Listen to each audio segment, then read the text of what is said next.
నమస్తే, welcome to T Times news.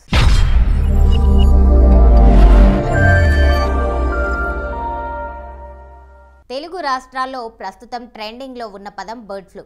Bird flu effect chicken గుడ్ల వ్యాపారంపై పడింది. ఈ వ్యాధి విజృంభిస్తున్న సమయంలో చికెన్ గుడ్లు తినకూడదనే వదంతులు అనేకం వినిపించాయి. సోషల్ మీడియా ఎక్కువగా బర్డ్ ఫ్లూ పై ఎక్కువ ప్రచారం చేసి ఇవి తినకూడదని ఇప్పుడు ప్రచారం చేశారు. బాగా ఉడికించి తినే చికెన్ గుడ్లలో బర్డ్ ఫ్లూ వైరస్ చనిపోతుందని, ఇలాంటప్పుడు వాటిని తినవచ్చని వైద్య నిపుణులు అధికారులు అవగాహన కల్పించిన జనాలు మాటలు పట్టించుకోవడం లేదు.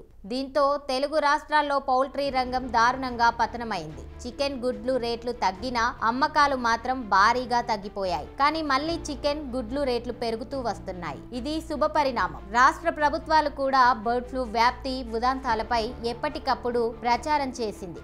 ఇప్పుడు అదే తరహాలో మళ్లీ ఎక్కువ మొత్తంలో ప్రజలు చికెన్ కోడిగుడ్లను కొనేలా ప్రోత్సహించడానికి ఓ మేళాను నిర్వహించింది. ఈ క్రమంలో చికెన్ తింటే బర్డ్ ఫ్లూ రాదనే భయాన్ని పోగొట్టేందుకు పౌల్ట్రీ బ్రీడర్స్ కోఆర్డినేషన్ అసోసియేషన్ ఆధ్వర్యంలో జంట నగరాల్లో శుక్రవారం చికెన్ ఎగ్ మేళాలు నిర్వహించారు. చికెన్ స్నాక్స్ కోడిగుడ్లను పలు ప్రాంతాల్లో ఉచితంగా పంపిణీ చేశారు. చికెన్ తినడం వల్ల ఎలాంటి హాని లేదంటూ ప్రజలకు అవగాహన కల్పించారు. దీంతో ప్రజలు ప్రీ చికెన్ కోసం బారులు తీరారు. గంటల కొద్ది లైన్లో నిలబడి చికెన్ తీసుకున్నారు. అక్కడ కాస్త తోపులాట జరిగింది. ప్రజల్లో బర్డ్ ఫ్లూ వల్ల ఎలాంటి భయం లేదని చెప్పేందుకే ఈ మేళాలు నిర్వహించినట్లు అధికారులు చెప్పారు. చికెన్ గుడ్డు ఉచితంగా పంపిణీ అంతటా బర్డ్ ఫ్లూ భయం వెంటాడుతోంది. దీంతో కోళ్లకు బర్డ్ ఫ్లూ సోకి చనిపోతున్నాయి. పౌల్ట్రీ నిర్వాహకులు వెంటనే గోతి తవ్వి వాటిని పూడ్చిపెడుతున్నారు. చికెన్ తింటే బర్డ్ ఫ్లూ సోకుతుందని ప్రజల్లో భయం మొదలైంది. చికెన్ కూర తింటే ఎక్కడ ఏ రోగం వస్తుందోనని